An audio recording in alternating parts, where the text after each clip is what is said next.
investigasyon sa ABS-CBN. Hindi na ho investigation ito mga kaibigan O hearing, hearing pala sa prangkisa. Investigasyon na to Iniimbestigahan nila yung ABS-CBN. Ang tanong ito ang dami nilang inuukil-kil na issue laban sa ABS-CBN na alam naman nating lahat, maliwanag sa mga may utak, maliban na lang sa mga panatiko, mga kaibigan, sa mga malilinaw ang utak, malinaw Ang issue dito na ginagamit nila, prangkisa. Diba? Renewal sa prangkisa o issuance ng prangkisa, mga kaibigan, kung may paglabag ang ABS-CBN sa mga batas na nakapaloob sa batas ng prangkisa. Meron bang nilabag dyan para hindi sila makapag-renew ng kanilang prangkisa? Sabi nga natin, paulit-ulit lang na sirang plaka tayo.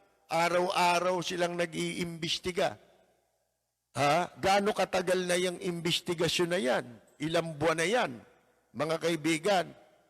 Hanggang ngayon, ni isa doon sa mga dapat nilang pagbatayan sa paglabag sa prangkisa, wala Walang naiproduce na na-violate o nalabag yung ABS-CBN. Meron silang isang nakita, pero ayon sa mga legal luminaries mismo kay dating Senador Juan Ponce Enrile, walang lalabag sa citizenship, sa Filipino citizenship. Napatunayan na yung dual citizenship, hindi po naaalis ang pagiging Filipino citizen mo. At dahil hindi naaalis ang pagiging Filipino citizen nitong si Gabby Lopez, mga kaibigan, therefore, walang issue, walang nalabag. Ngayon, saan-saan na nagpunta? Kung saan-saan na napunta ang investigasyon, merong hindi nagbabayad ng buwis. Pero ang sabi ng BIR, ang katunayan, wala naman sa prangkisa yun Wala sa batas ng prangkisa yun. Di ba? Wala ho sa batas ng prangkisa yung hindi ka nagbayad ng buwis, hindi ka nai-issuehan ng prangkisa. O kaya i-revoke ang prangkisa mo. Kasi yung buwis, naaayos yan Di ba? Na i-compromise yan, na i-settle yan, mga kaibigan. Wala Confiscatory itong ginagawa Mga kaibigan Confiscatory yan, talagang balak dyan sa ABS-CBN. Na nagsimula na sinabi na hindi na kayo bibigyan talaga. Di ba? Haharangin. Yan ang pangako ni Presidente Duterte. Matagal pa bago ma-expire ang prangkisa ng ABS-CBN. Ibig sabihin, talagang hinanapan lang ng butas. Ito pa isang katunayan. Yan bang issue 1 sa prangkisa? Sa hearing, sa mga prosesong ginagawa sa Kongreso na may kinalaman sa issue 1 application ng mga prangkisa sa himpilan, yan ba ginawa nyo sa ibang istasyon? Nung nag-renew at yung iba nag-apply ng prangkisa, ganyan bang proseso? Ito bang prosesong ginagamit ninyo sa ABS-CBN? Yan din yung prosesong in-apply ninyo doon sa mga nag-renew ng kanilang prangkisa o doon sa mga nag-apply ng bagong prangkisa? Walang preno kung bumatikos. Malalim at makatwirang komentaryo. Mag-ingat ang mga politikong gumagawa ng kalokohan at baka kayo ay tamaan ng Rapid Fire! Sa totoo lang ho, iyang si Boying Rimulya, na akala mo sobrang galing. Ha? Hindi naman magaling. Ha? Maingay lang, tsaka kung magsalita parang hihimatayin parang galit na galit Yung galit niya personal Parang ganun ang dating, di ba? May personal na galit Yun ang sinasabi natin. Katulad sa amin na nagsasalita sa radyo, mga kaibigan, nasa media, hindi mo pwedeng isangkot yung personal na sigalot kung kanino man para gamitin mo yung mikropono at maghiganti ka doon sa itinuturing mong may atraso sa'yo. Hindi pwede yun. Kailangan doon ka sa issue. Wala lumihis na itong issue ito Sa tax, sabi ng BIR, wala. Nung una, labor, wala namang nagsasalita. Ito na lang huli. Nung napapahiya na ang Kongreso, dahil walang maiproduce na issue laban sa prangkisa ng ABS-CBN na nalabag, mga kaibigan, wala Umunta sa tax, nagkaroon ng labor issue, nagkaroon ng corporate issue, yung sa Securities and Exchange Commission, na bali lahat yan, mga kaibigan, walang kinalaman. Tandaan nyo, sa prangkisa, walang kinalaman yun. Kung wala ka, iba ang batas ng prangkisa, iba ang batas sa tax, iba rin ang batas sa corporate, mga kaibigan. Corporate investigation ang gawin nyo. Di ba? Kung tax investigation ang gawin ninyo. Di ba? Kung labor issue, labor case ang gawin ninyo na investigation. Di ba? Hindi, pinagsama-sama nyo. Isa na kayo nyo lahat ng issue sa issue ng prangkisa na hindi naman kasama doon sa batas ng prangkisa. Nakakita ng isang issue, pumalpak pa. Di ba? Sapagkat walang violation doon sa citizenship. Ngayon, ito si Boying Rimulya, tsaka yung ibang, sila Mike Defensor. Sabi ko nga sa inyo, mapapansin ninyo magtataka kayo. Bakit itong mga naglulutangan na ito? Ang dami. Ngayon, matutuklasan mo, puro garapatan ni GMA ni Gloria Macapagal-Arroyo mga kaibigan At kaya nga, nung isang araw, nagsalita pa si Gloria, naniniwala daw siya kay Duque, kay Presidente Duterte, at saka doon kay Galvez. Siyempre, mga tao mo yun di ba, natatandaan niyo ba nung Presidente si Gloria Macapagal-Arroyo? Nagpunta yan sa Davao. Para pumayag lang si Presidente Duterte na makipag-usap sa kanya. Naglatag ng kondisyon si Presidente Duterte. Ano ang kondisyon? Aangkas niya sa motor si GMA. Pumayag si Gloria Hindi ko lang alam kung saan sila nakarating.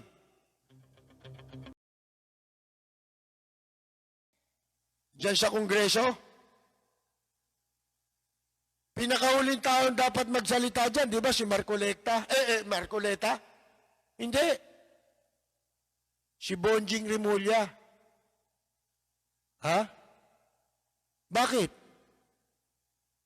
Kasi, yung kapatid niyang isa pa, si Gilbert Rimulya, galing ng ABS-CBN yun. Nag-reporter, matagal ng ABS-CBN yun. Kaya, nanalo yun Tumakbo Di ba? Kaya sila nakilalang magkakapatid, hindi naman dahil sa tatay nila eh. Kaya sila nakilalang magkakapatid dahil doon sa isa pa niyang kapatid na si Gilbert Remulla. Oh. Kasi matagal na panahon nang wala sa pwesto tatay nila eh. Mga kaibigan eh. Oh. Limot na sila eh. Sa Cavite, may mga bagong politiko na sa Cavite. Dahil si Remulla eh, Marcos din nung araw yun. Mga kaibigan. Di ba? Oh. May magandang ginawa, may pangit din ginawa. Pero, hindi bali na yun. Oh. Bakit pinakahuling tao? Alam niyo, yung sinasabi natin, public official ka eh. Pag public official ka, o kaya nasa media ka, tulad namin. Ha? May atraso ba sa iyo ABS-CBN? Halimbawa, meron. Kung ayaw niyong tumanaw ng utang na loob, o kaya isaalang-alang na lang, na nanggaling doon yung kapatid niya, baka makulayan siya, di ba? Kung kakampi siya o lalaban siya, dapat tumahimik ka na lang. Yun ang sinasabi natin, dapat siya ang pinakahuling tao na makikisawsaw sa katarantaduhang investigasyong ginagawa laban sa ABS-CBN. Di ba? Dahil, once upon a time, naging empleyado yung kapatid niya ron. Nagtrabaho doon. Kaya masama ang naging pagtatapos niya ron sa istasyon. Kaya mabuti, parehong may kulay yun. Pwede ka ring akusahan, kung kumakampi ka naman sa kanila, pwede ka ring akusahan, kamukha ni Atienza. Kasi yung anak mo may programa ron eh. Di ba? Kaya ka naman lumalaban. For delikadesa, kung ikaw taong may delikadesa, hindi ka na lang magsasalita. Hindi ka na magpaparticipate. Hindi, ako chairman ng ganito. I-relinquish mo. Pwede ka naman mag-relinquish eh. Di ba? May vice chairman niya, may members ng committee. Hindi pa ubaya mo sa kanila, pero never, kung disente kang tao, gagamitin mo, impluensya mo, para ka sumali dyan. Yung pa lang, wala kang delikadesa. Oh. Di ba? Katulad namin, ako rin ang pinakahuling tao, dapat magdepensa, bumanat dyan, sumali ko. Para lang makaganti ko. Ba't ako gagamitin ko itong mikropono para gumanti dyan? May atraso sa akin yan, baka kala ninyo. Hindi man indirect, indirect. At bukod dyan, asar ako sa ibang tao dyan. Nakala mo kung sinong mayayabang. Pero hindi yun ang issue eh. Ang panggigipit, hindi dapat ginagawa kahit sa kanino. Kasi lumaki ako na hinubog kami sa mga aral sa banal na kasulatan simula pagkabata namin. Yung paghihiganti, hindi namin iniisip yan eh. Di ba? Bawal sa amin yan eh. Yung mag-isip ng paghihiganti, bawal yan. Kasi para sa amin, Diyos lang ang may karapatang maghiganti. Kami wala. Ipinagbabawal yun sa Biblia eh.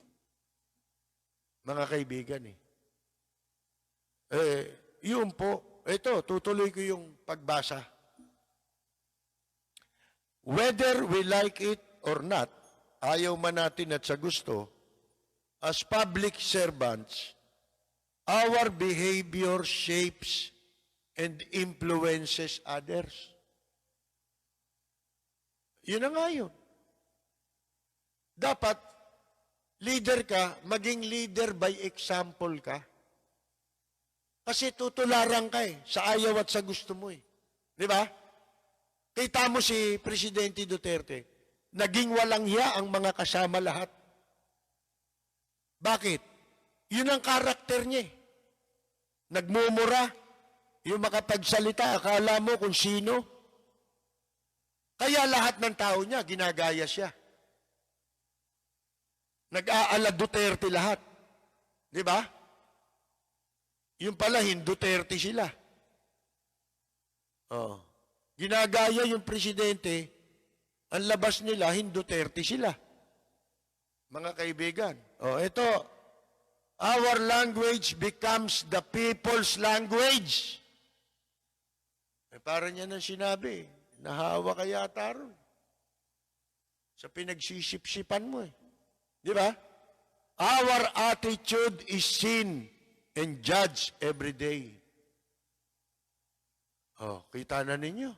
Ano yung pinakikita mong sa publiko, nakikita yan at ikaw ay hinahatulan araw-araw sa ginagawa mo bilang isang public official. Let's be the better person. Ito pangaral niya. Sa kuya niya. Mahiya ka naman dito, boying. Oh, pagka ito, hindi pa nahiya, tagang wala na ito. Kumbaga sa sakit, hindi na kaya ng albularyo to. Na tapal-tapalan ng mga kung ano dahon. Ha? Hindi na makukuha sa tapal ito, mga kaibigan. Incorrigible na rin ito, kumbaga. Let's be the better person. Makinig ka sa kapatid mo. Ang masama nga niyan ngayon, pag ikaw, nagpayo ka ng mabuti, ginagawa masama yung payo mo, minamasama eh. Tingnan natin kung mamasamain niya to, di ba? Yan ang karaniwang nakikita natin ngayon eh. Oh. Kasi napapahiya rin sila eh. Magre-reflect din sa kanila yan. Ba't kami kapatid mo yun, di ba? Di ba pagka ano, kaya nga nung araw eh, napakataas ng moralidad ng tao eh. Ng values ng tao. Di ba? Yung kinukwento natin minsan ha, lalo sa yung mga mga tao nun.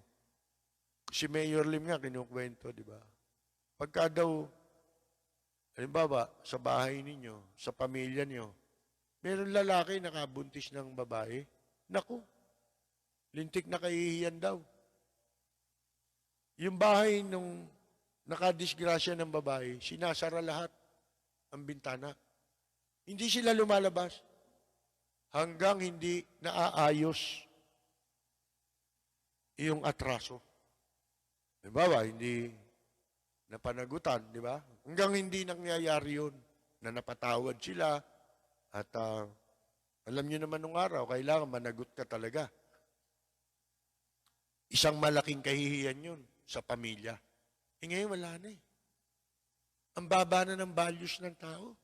Sipin mo, yung mga matataas na tao ngayon, wala namang pambabastos na ginagawa, hindi naman binababoy ang profesyon, ang kanilang tungkulin sa gobyerno. Kung pagmumurahin na lang dito ng mga, ano tawag mo rito? Nitong mga DDS, di ba? Di ba si Vice President Leni Robredo? Ano naging atraso niyan? Ito, sasagot lang yan, isa eh. Hindi, nandaya sa eleksyon yan. Gago! Siya ba Comelec? Gago pala kayo eh. Sino ba nagproklama dyan? Sino ba bumilang ng balota? Di, ang murahin nyo, yung Comelec, pumunta kayo ron. Di ba? Kung talagang totoo sinasabi ninyo, nadaya yung eleksyon. Kung nadaya yan, lahat yan, baliwala na yan. Totoo naman, dayaan ang eleksyon eh. Kaya lang, pinipili ninyo yung gusto nyo siraan. Bakit? Kasi ayaw ninyong maudlot yung plano. Na kailangan sila rin ang magpapatuloy sa pwesto. Kunyari lang kayo, ginagamit ninyo si Bongbong na dinaya. Ito naman si Bongbong pumapayag. Kinakasangkapan siya para paghatiin ang bansa. Hindi rin naman siya ang patatakbuhin. Kamag-anak incorporated na rin yan eh. Gusto niya magpatuloy na. Huwag na sila maalis. Yan ang problema ngayon sa mga nagpipresidente, sa mga pumupwesto karamihan ngayon. Na? Ano ang ginagawa ngayon? Ayaw nang umalis sa pwesto, di ba? Kaya nga hindi nila naipasa, hindi nila naigawa ng enabling law yung pong anti-political dynasty. Bakit? Sa gabal sa ano yun eh. Sa kanilang pangarap yun eh. Di ba? Nagpapalit-palit lang eh. Sa pwesto eh. Ayaw na nila. Mawala sa pwesto. Kauupo pa lang yan. Ang lumalabas ngayon, ang pinaghahandaan lang, ang ginagawa lang, ang abala lang itong administrasyon ni Presidente Duterte para sa 2022. Pero ano, nakita nyo ba, may nagawa ba? Dito na lang sa pandemic. Kalimutan na muna natin yung iba. Magkano pondo nila andyan? Nasaan lahat yung inutang? Nasaan yung donasyon? Bakit hindi nakadeklara kung saan ginamit? Di ba? May nakita ba kayo kahit face mask man lang nakapamigay ba sila? Sa publiko? Samantala sa ibang mga bansa, hindi rin na mamayaman na bansa. Sa kalye, dumaan ka, bibigyan ka ng face mask. Dito, nangyari ba yan? Oh, ano nagawa nila rito? Balik probinsya.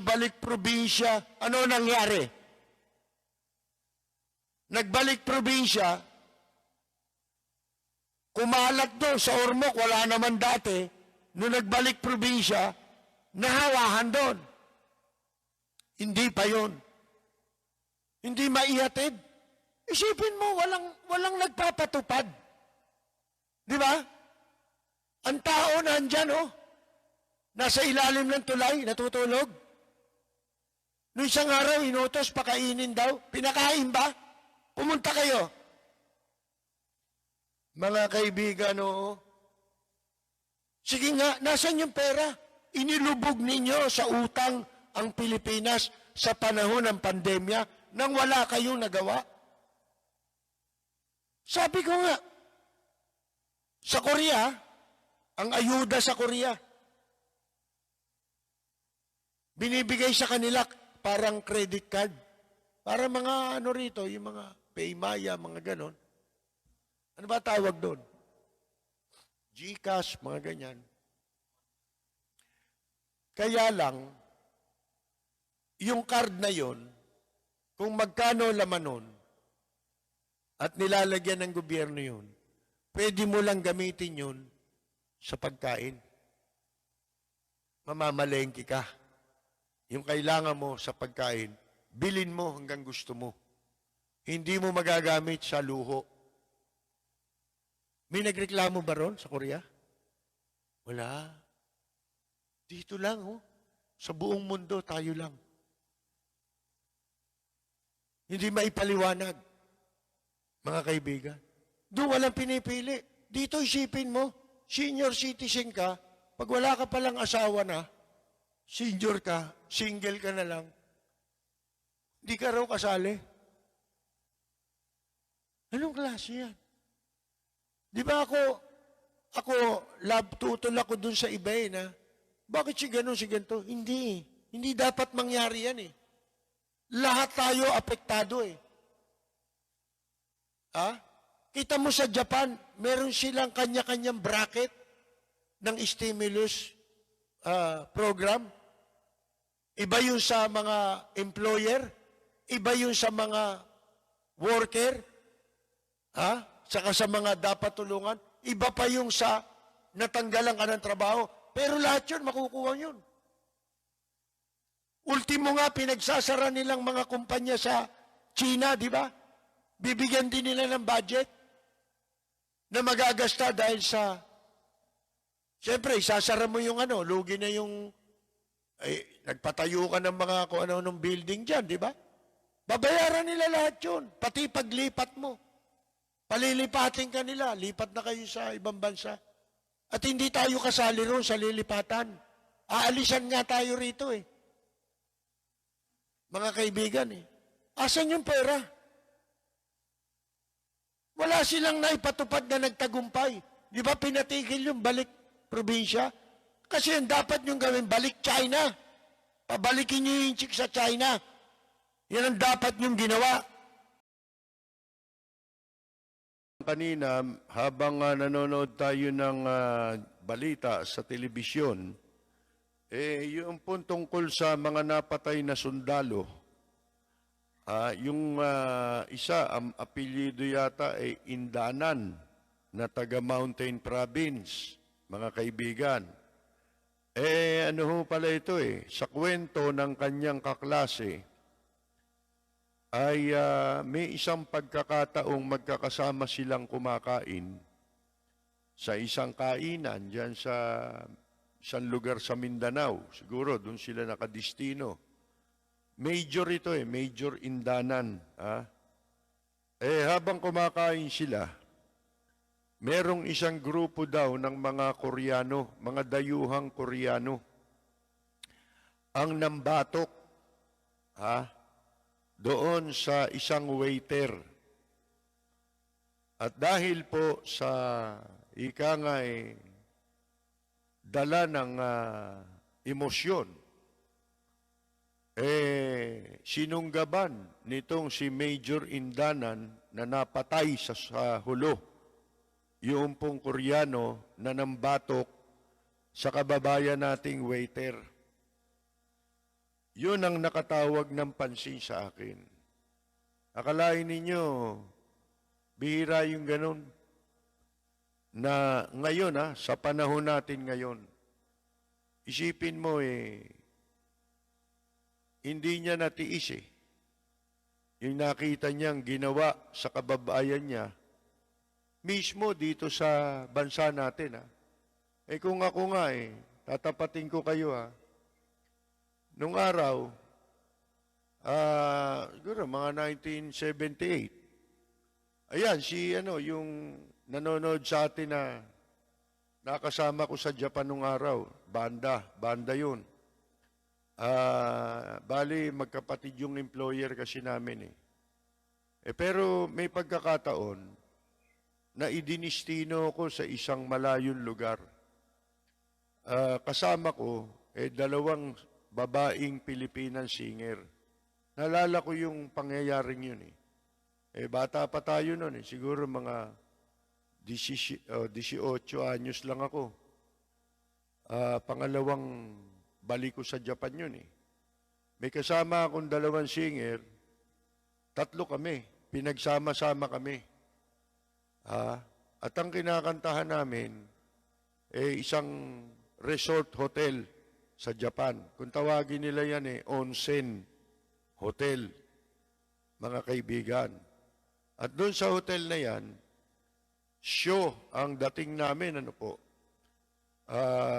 kami nag-show doon sa Mengkay, kung tawagin. Parang party yun. Na mga nakakimono, ang mga Hapon. Ang dami. Siguro mga 200 yun o 300 katao. Mula 2 hanggang 300 katao. Lasingan talaga yun, mga kaibigan. Mga nakakimonong pantulog na, kung tawagin yung klase ng kimono na yun na pantulog, yun yung yukata. Ngayon, habang kami kumakanta, bata pa tayo biglang may mga lasing na Hapon ang umakyat sa stage. Ang laki ng stage hotel to pero mabababa lang yung platform ng stage. Pero malapad siya, malawak.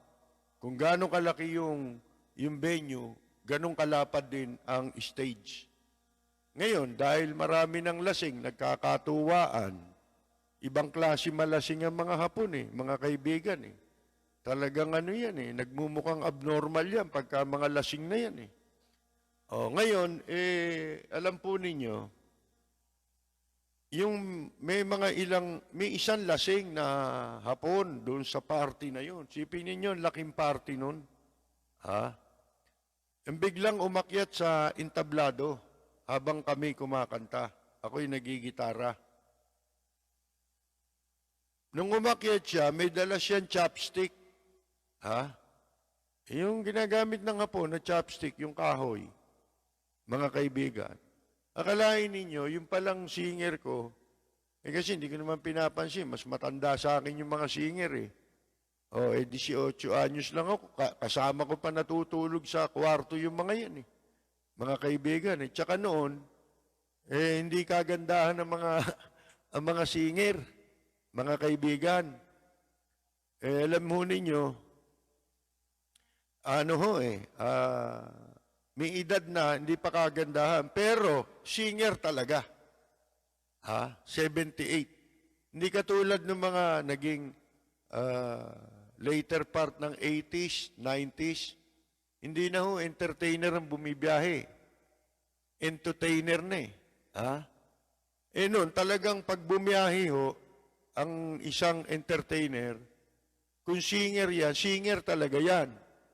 Kung dancer yan, abay, dance troupe yan. Cultural dancer talaga yan, mga kaibigan. Ito na nga, umakyat yung lasing. Yung palang kasama kong singer, di ko napapansin. Kung ano, yung damit niya ay medyo sexy, ang damit niya. Medyo manipis na, ika nga talagang kaakit-akit ang dating siguro doon sa Hapon. Alam niyo yung mga Hapon, ibang klase yan eh. May pagkamanyakol yan, yung mga ni Honjing.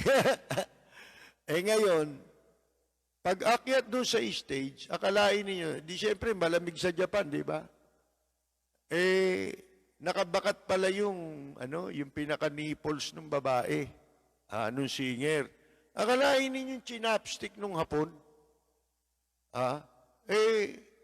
Yung biglang gano'n nakita ko, siyempre binastos yung Pilipina, hindi ba? Tsaka entertainer kami, hindi naman kami entertainer eh.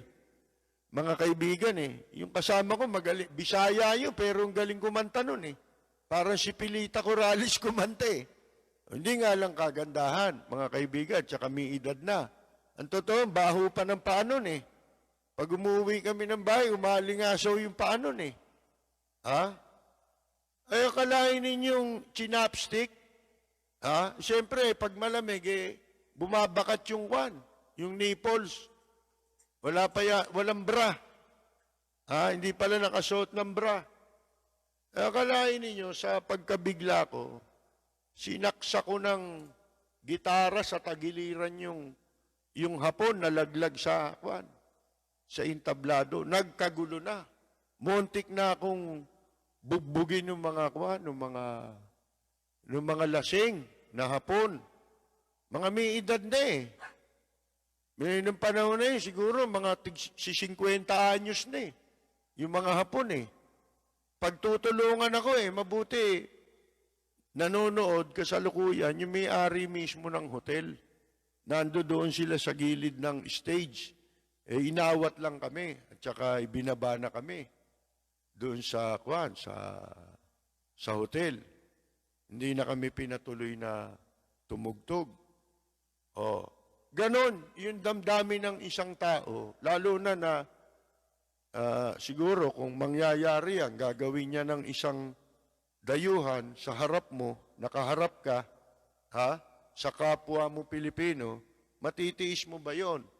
So, ang kwento nung kaklase sa Philippine Military Academy nung si Major Indanan,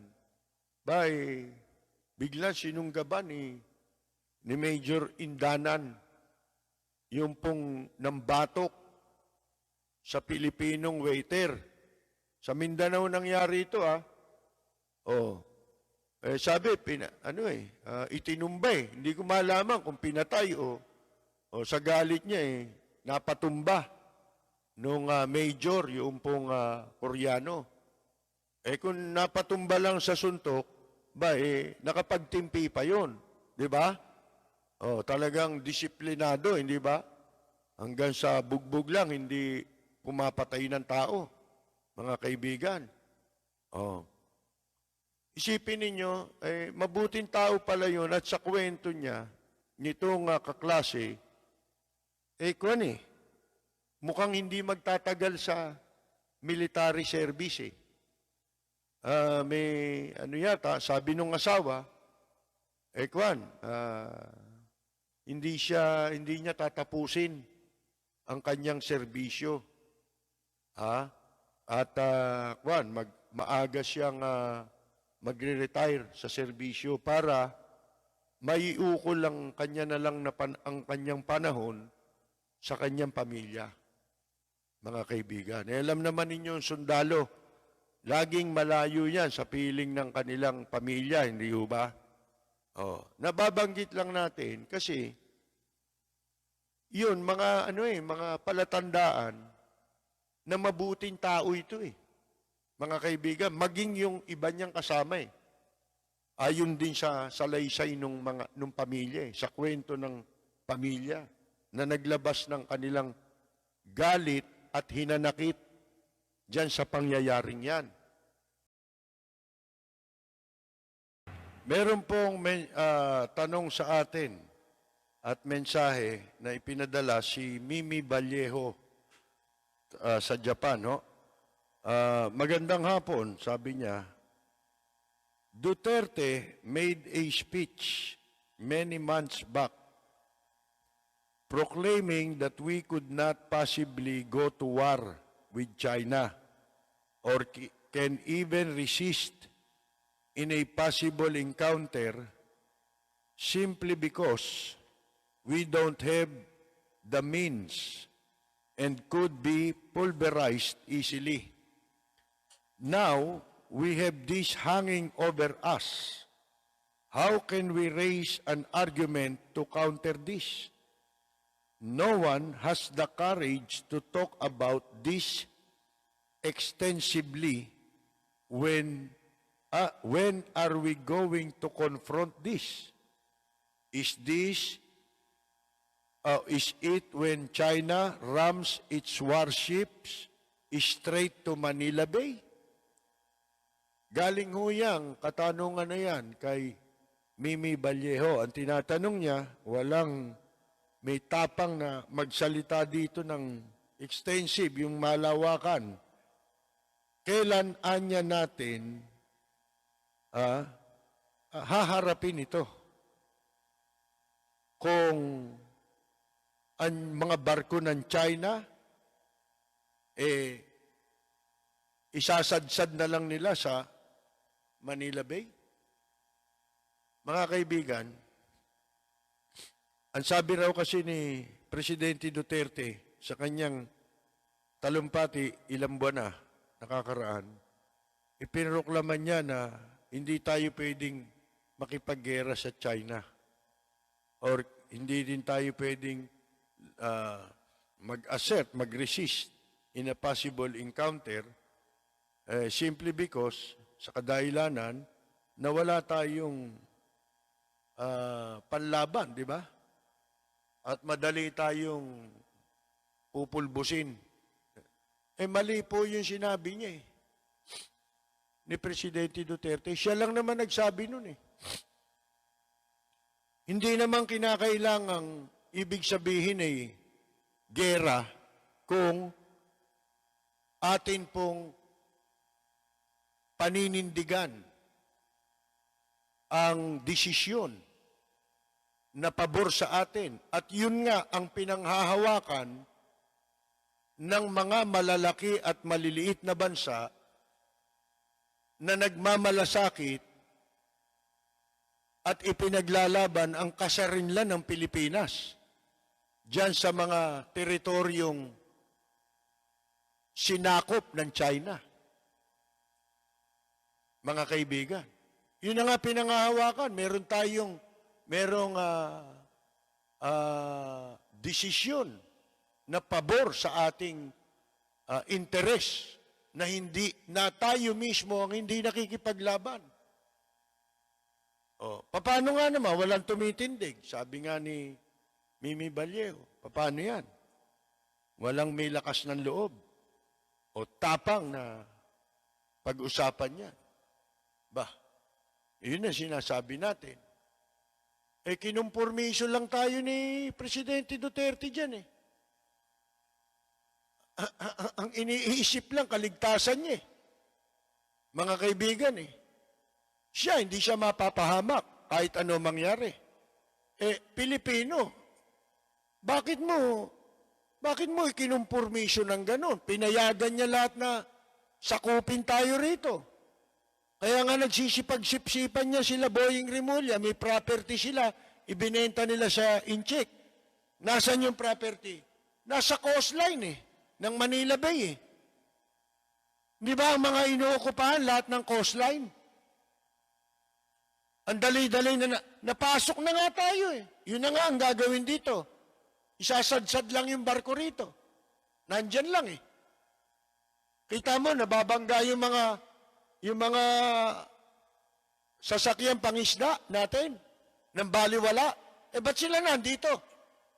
Bakit nandito sila sa malalapit na yan, yung mga barkong yan na nakababangga dyan? Di ba?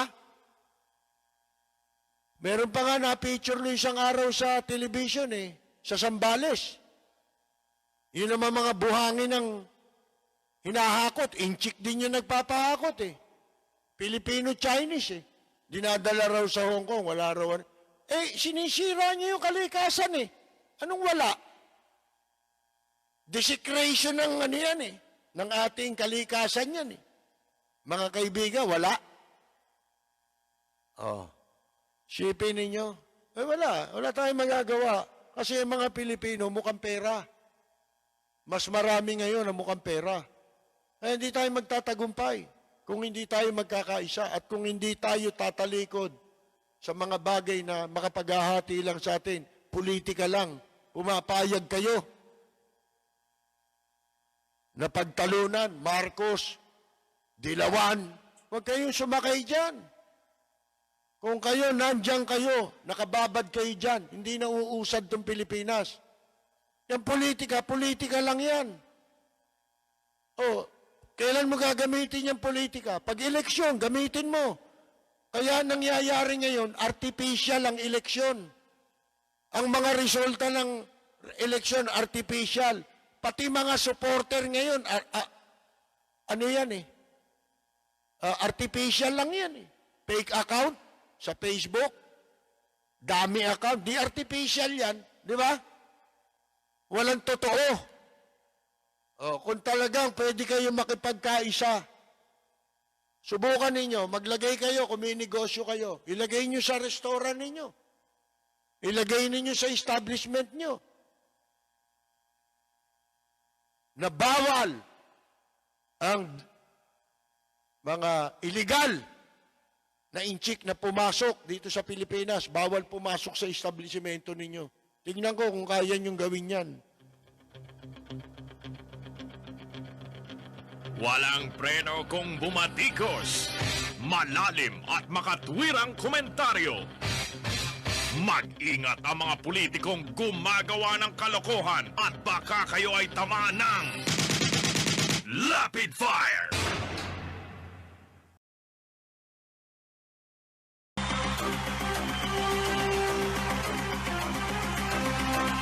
Atin pong ipapaalala sa lahat ng mga nakasubaybay sa atin, simula po sa Lunes, Biyernes ngayon, di ba? Ito pong Lunes na darating, magsisimula na po ang ating palatuntunan na mapapakinggan sa bago nating lilipatang himpilan. Mapapakinggan po tayo alas 11 hanggang alas 12 sa bagong himpilan natin. Pero ang live streaming po natin, magsisimula alas 10 ng gabi hanggang alas 12 na po yun. Pero yung alas 11 hanggang alas 12 po ay sabayang mapapakinggan sa DWBL, 1242 sa inyong talapihitan. AM, DWBL, 1242 kilohertz sa dial. Diyan po tayo mapapakinggan simula po sa darating na na Lunes. Iimbita sa inyo na sumuko. Ito po si Nonoy Zuniga, nag-iimbita sa inyo na sumubaybay at makinig lagi sa Lapid Fire. Ito ang programang mapanuri, may tapang at napapanahong komentaryo. Dito tayo sa Lapid Fire. Walang preno kung bumatikos. Malalim at makatwirang komentaryo. Mag-ingat ang mga politikong gumagawa ng kalokohan at baka kayo ay tamaan ng Lapid Fire! Meron tayong mga babatiin ngayon, mga birthday celebrator, mga kaibigan. Pero iba, tapos na eh. Babatiin natin, belated happy birthday kay Mori Justin Gomez. Siya po ay nag-birthday nung June 27 pa. Medyo na late ang pagbati natin. Belated happy birthday kay Mori Justin Gomez. Last June 27 siya nagdiwang. Anak po siya ng mga veterano at mahuhusay na musician. Pamilya nito, mga musician eh. Si anak siya ni Bobby at ni Noemi Gomez ng The Brothers Unlimited. Sino ito? Birthday din ito naman, birthday po ni Jose P. Oblimar ngayong araw na ito, July 3. Binabati natin si Jose P. Oblimar. Ngayong araw ang birthday niya. At binabati naman natin ng advance happy birthday si Ginoong Evangelito Dalangin na nasa Saudi Arabia. Ang birthday niya po sa linggo birthday ni Evangelito Dalangin sa linggo ho. Advance happy birthday sa kanya. May birthday ngayon, Jose P. Oblimar. Si Maureen Justin Gomez naman, last June 27 na naging birthday. Sabi ni Evangelito Dalangin, masaya na raw siya kahit walang handa, basta mabati lang sa programa natin. 5 buwan kasing walang sahod dito sa Saudi at walang food allowance sa company, lalo na walang ayuda na binibida galing sa gobyerno natin. Isipin niyo, daming kinawawa ng gobyernong ito sa panahon ng pandemya. Ang mga kababayan natin doon, tapos sasabihin ninyo, theatrical yung namumulot ng basura. Siguro kahit tayo dumanas ng gano'n, mamumulot na rin tayo ng basura, di ba? Bakit ba hindi? Kung doon tayo makakahanap ng makakain eh. Dahil wala naman silbi gobyerno, di ba? Gusto nila, sila lang kumakain. Yan birthday ho yan At ito rin si Ginoong George Borabo ay magbe-birthday din po sa linggo. Happy birthday, advance happy birthday kay George Borabo at kay Ginoong Evangelito Dalangin na OFW natin sa Saudi. At si Ginoong Jose P. Oblimar, ngayon ang birthday. At belated happy birthday kay Mori Justin Gomez. At dahil birthday po nilang lahat, narito ang ating pagbati. Para sa nagdiriwang ng kanilang karawan, happy birthday, ang bati ko, ang bati namin sa iyo, nawa ay lumigaya ka.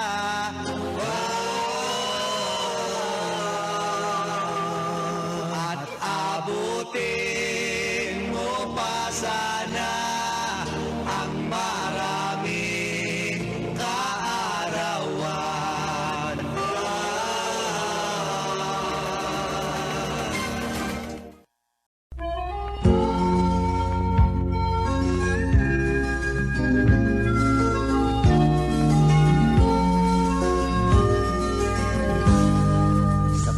ko ay isa ang lahi. Dito'y wala ang pagkukunwari. Hindi padagay, sadyang kilala sa daigdig. May pagkakaisa sa bawat nais. Ang bayan ko'y punong-puno ng yaman. Bakit ito'y kailangan pang iwanan? Hindi nga ba't anong sarap mabuhay ng buong ganap? Sa bayan mo, sumabit man yaong wakas. Dito sa bayan ko, lahat kami pantay-pantay. Walang nang aapit, ang pag-ibig ay tunay. Dito sa bayan ko, dito'y makikilala mo ang isang kaibigang nagmamahal sa'yo.